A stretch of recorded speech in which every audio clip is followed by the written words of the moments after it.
How you doing? Hello. Good evening, everybody. Hey. Can you believe it's February? Yes. It's Oh my like, what gosh. happened? I don't know what happened with January. And January is the longest month. Yeah, it felt like it. Yes, if you like it. So welcome everyone to our podcast, Find Your Wise. My name is Indira and I'm your co-host and leadership coach. I'm Yvonne. I am a financial life coach. Welcome to Find Your Wise. Yes, we are talking today about a topic that all of us struggle at any point of our life. We're talking about imposter syndrome. Yes. And this is a topic that really resonates with us, especially in this moment of our life. And we wanted to talk a little bit about it. Yeah. Yep. It is that little tiny voice in your head that says you're not good enough.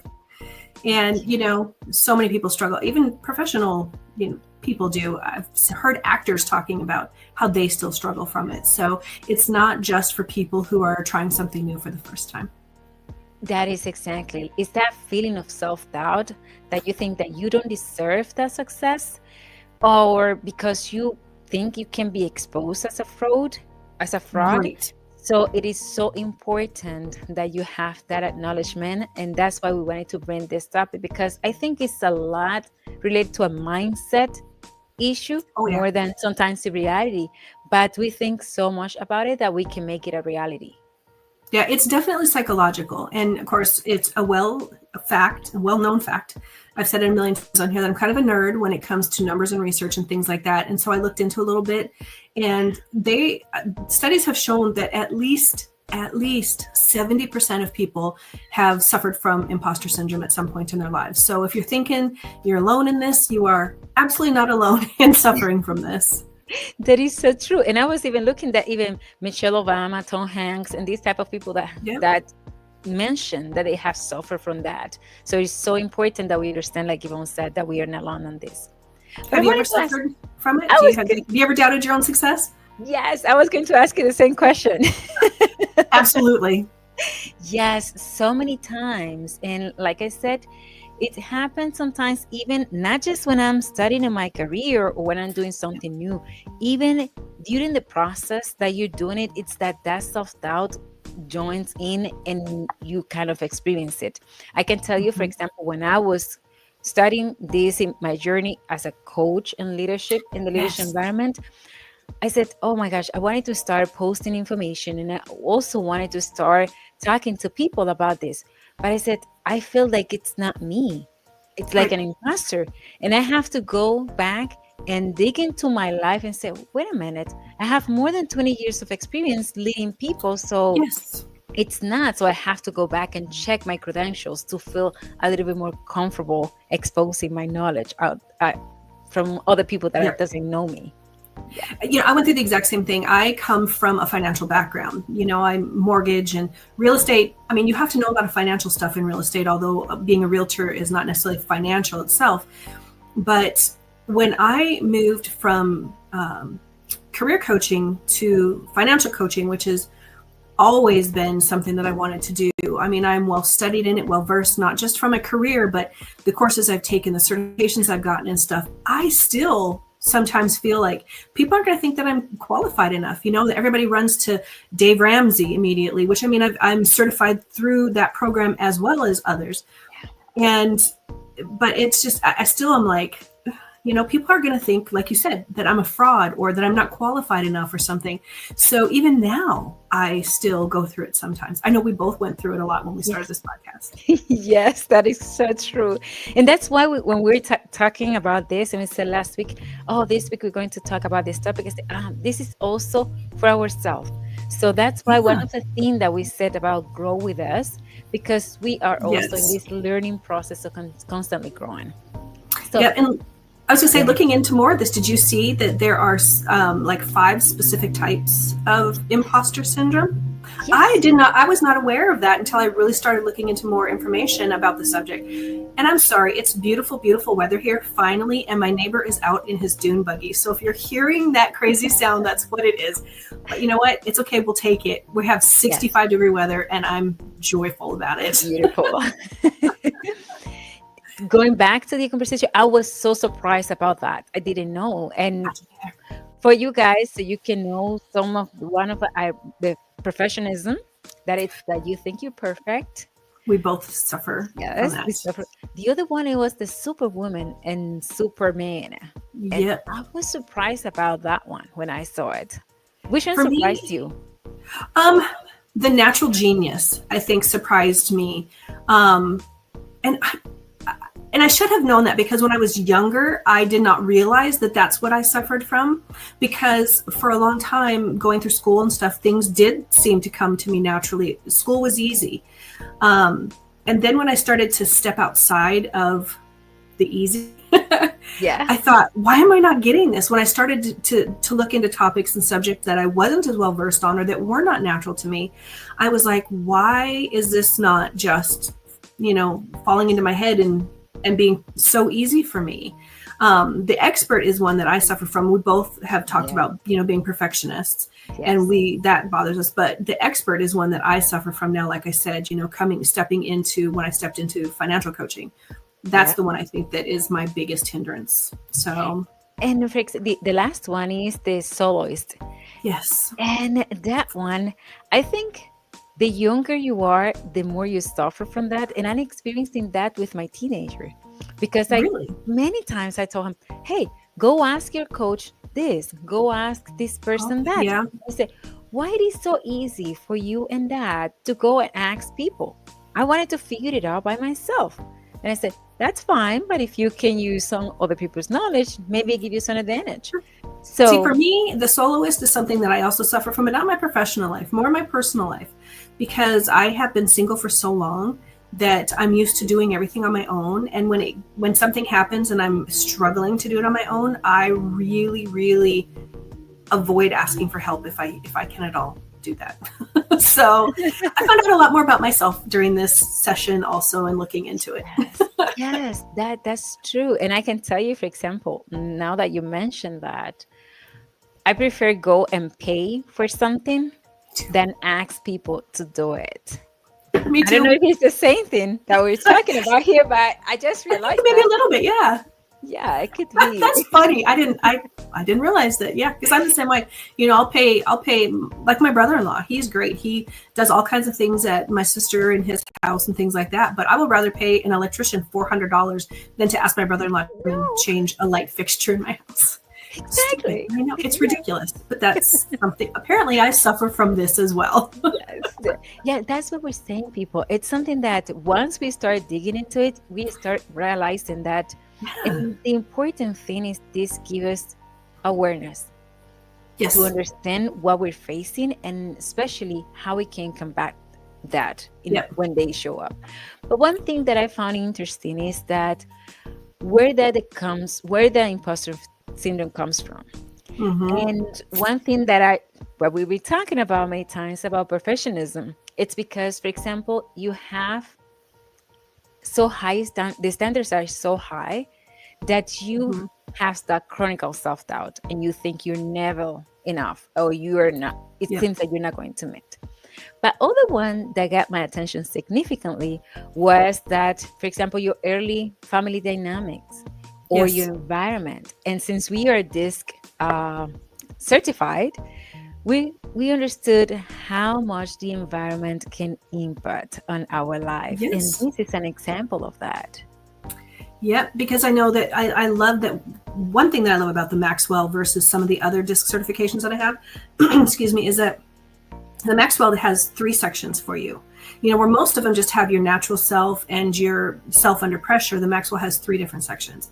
And I love that, because I think it's a little bit more concise to the reality of who you are. Because most people think that I am, I'm type A, or I'm this and that, and they're like a one-trick pony.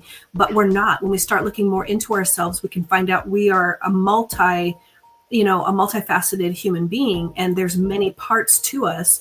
And when you really think about it, how many hats we wear and how different we are. I mean, are you the same person at home as you are at work? And, why is that? Why are you different in all these different situations? So yeah, DISC is fantastic. I love being, knowledgeable in DISC. And once we start going to the DISC, it shows us the different type of fears. And this is also related about that. So, and Talking about how the family dynamic can impact that, I remember when I moved to Montreal, Mhm. I took my 3-year-old to go and play to the park at the monkey bars. And he's climbing the monkey bars, and I'm right there paying attention like any mother, make sure that he's going to do it right and he's not going to fall. If he falls, I'm right there. And then he finished playing. We started playing another stuff, and then another woman came, and she had a child similar age. She sat down, started reading a book, and the kids were up and down and doing everything. And I said, okay. And now reviewing this, it got to my attention that, wow, I was not just protecting my son at that moment, but maybe I could even have a hidden message there of telling him, maybe you're not capable enough to doing it. Right. And when I was doing research about this, I said, wow, how much can we as a parent limit our kids because we don't provide the confidence to go and do it? Thank God he has a big brother and a dad that always pushed him hard because Yep. as a mother, I'm a little more protective. But definitely, we can also learn that and shape how our family can be different and how we can help them as well. But you and I have had these conversations about ourselves and the way we were raised, because you're the oldest and I'm the youngest. And that itself has impacted how we are and how we behave in life. You were definitely more, had a lot more responsibilities put on you as the oldest. And I was the feral child. So that's why, growing as an adult, I would do things, take on a new job that people were like, what are you doing that for? And I'm like, why not?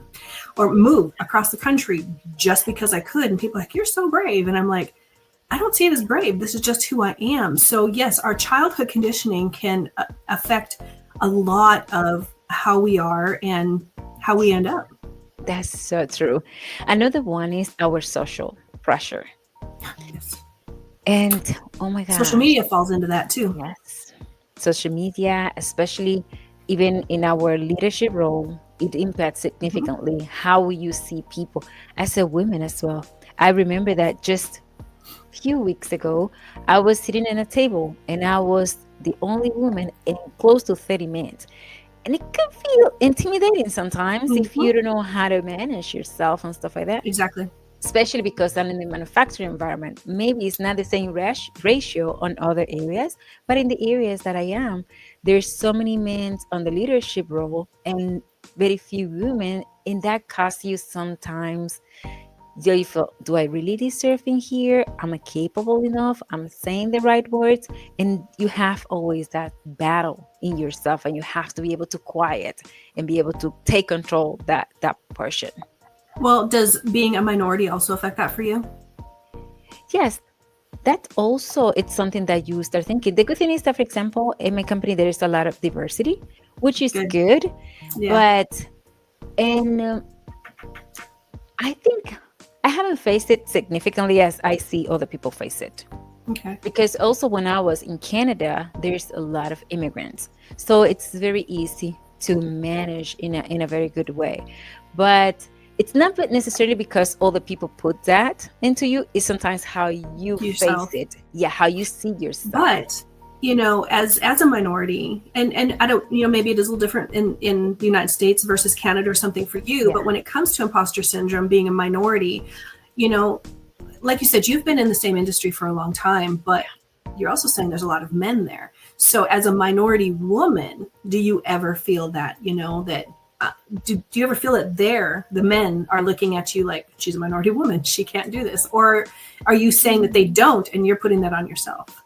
I would say it depends on the stage of my career. I remember very early in my career, I always work, even in my career, it was around men when I was studying. And then when I started working, and I remember I used to be very tough because there were so many men and I have to put my point across. So that caused me to take my D, very dominant, and to take control, just to make sure that I'm portraying the message. But maybe I'm not necessarily just as that because I'm more compliant, and see Mhm. in this You are. assessment.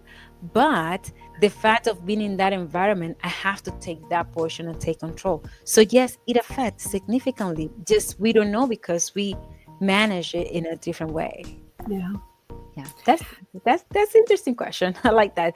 And you know that yesterday I was watching this movie called Uglies, and it was pretty interesting in because it's people that they go into surgery to become beautiful, and the Oh, uglies are put aside. So I was thinking, wow, how even the stereotype even portraying in movies, and even those are things that we see today because you a lot. see people. Yeah. And we recently have a conversation about how we used to be in shape and stuff like Yes. that, and the Yes. effort that it Mhm. requires. And at this stage of our life, because of the things that we want, our priorities are more focused on other areas. Correct. Yeah, even being healthy, but maybe the priorities Yes. are different. Exactly. And I know, fear of failure plays into imposter syndrome. You don't want to fail and look like a fool or anything like that. I know fear of success can come into it too, but not so much on the imposter syndrome side of it. But fear of failure is huge. Nobody wants to look like a fool. But you have to realize that as long as you're trying, you're not failing. And Yes. that's sometimes hard to remember when you're in the middle of feeling embarrassed or feeling like a failure. Yeah, that's true. And like you mentioned at the beginning, like 70% of people has faced this. Mhm. But I am curious to know your opinion, how that is affecting in different areas of your life. Because for example, we're talking about in your personal life, but what about the financial aspect? How do you think that could affect? I think sometimes that people get, as far as imposter syndrome, that if they don't have a lot of money or they consider themselves poor, they feel like they cannot succeed. Mhm. Or if you're coming from an underprivileged situation, that's why it's really important for me. I'm going to be in talks here shortly with the principal of our alternative school because I would really like to start a financial program there. For it's a school for underprivileged kids, teenage moms, that sort of thing.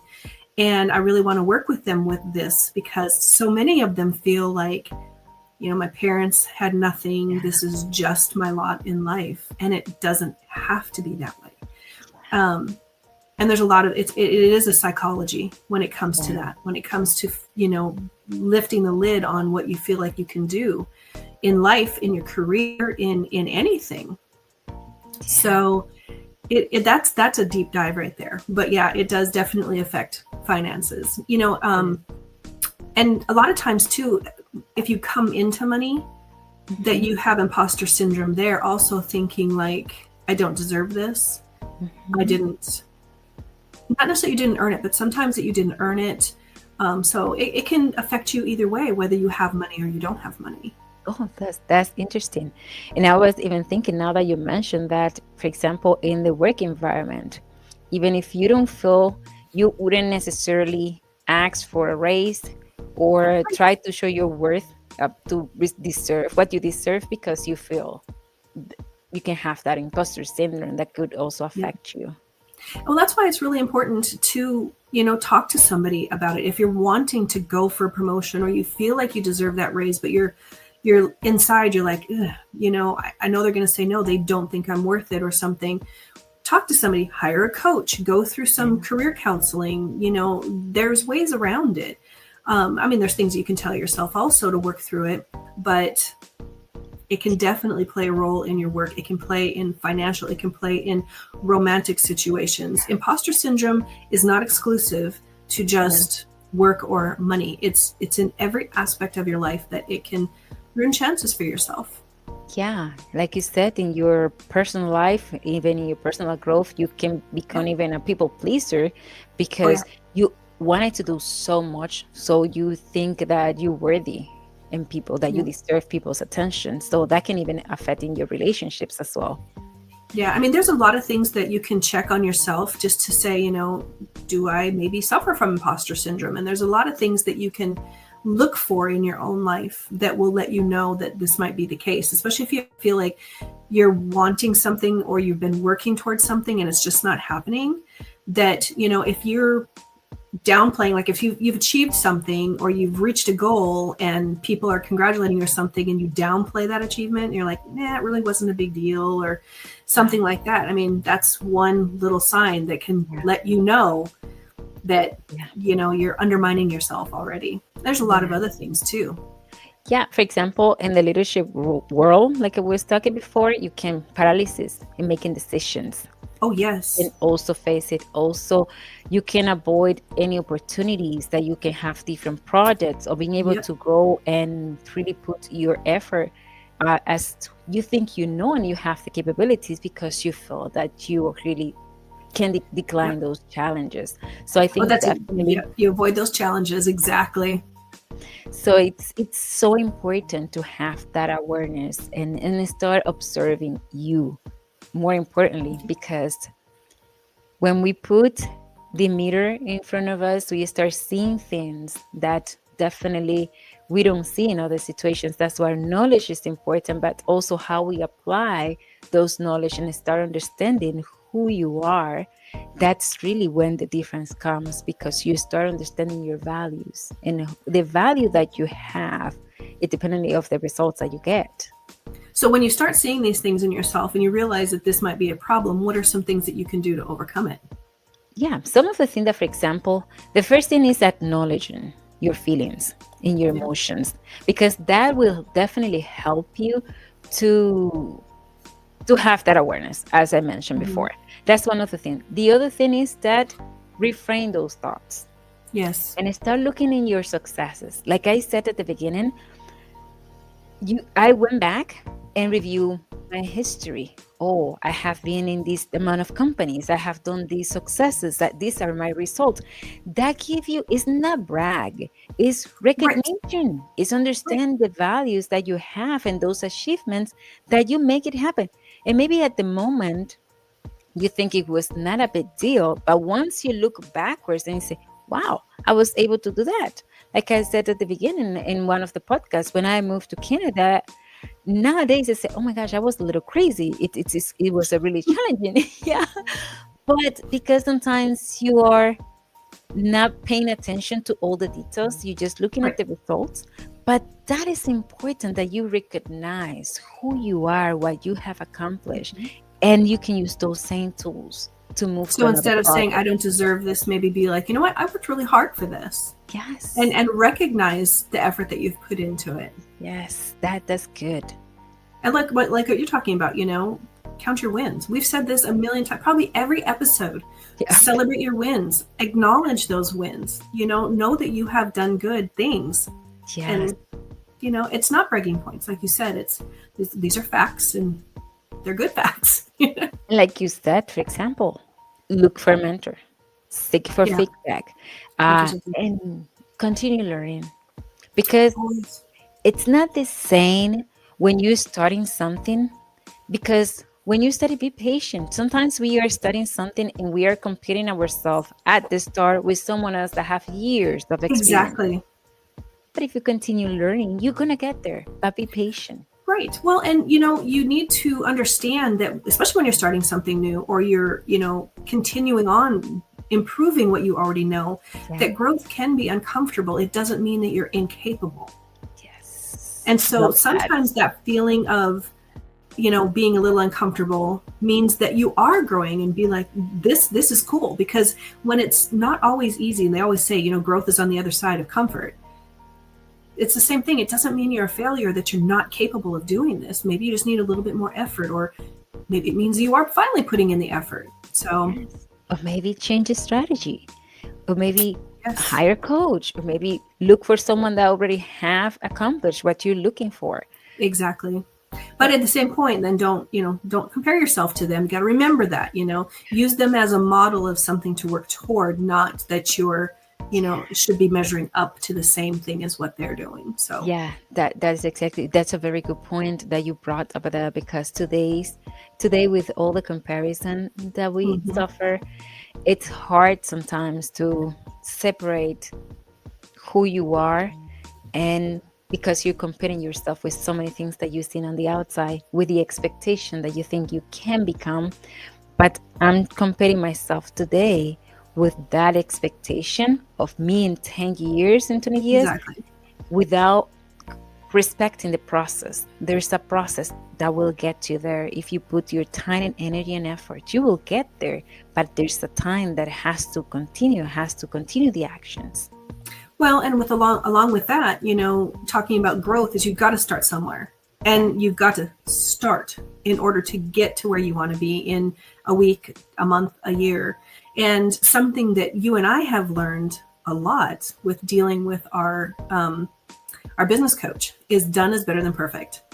Yes. And that actually, because the perfectionism part of it is part of our imposter syndrome. Both of us suffer from that.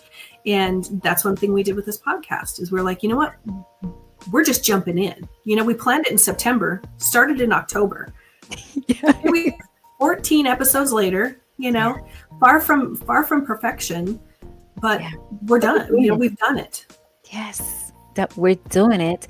And let me tell you, every day we learn something. Every day there's something new that we learn, things that we can apply, and we're growing. Yeah. And we wanted to do that together because definitely, and that was one of the things when I was dealing with my challenge of going to coach is that, okay, when I look back and I said, maybe I don't have, it's not a story that could impact millions of people yet, but at least, remember we said that at least if one person is impacted by what we're saying, exactly, it's more than it's enough because it's life. It's a difference. So it's valuable. Because even if we impact one person and that person impacts one person and so forth and so on, that's how it grows. Yes. And it's good to spread the word. Yes, absolutely. And, it's funny because neither one of us are complete experts on all of the topics that we talk about here. A lot of times we pick topics that are stretching us, just like what we've talked about on this one. We both knew that we had certain types of imposter syndrome, but until we really started to do some research on it, we didn't know how much more there was to it or how many other types of imposter syndrome we ourselves suffer from. We learned a lot about ourselves. And in each episode, I think that's the case.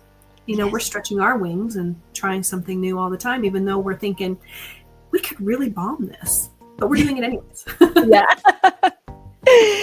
Yeah, I definitely think this episode can resonate with so many people. I think so too.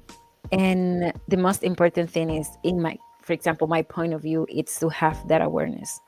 Yeah. Because if at least this episode triggers some questions to you, that, for example, which do I think I deserve this? Why do I think those type of questions? Or for example, like you said, why can I do it?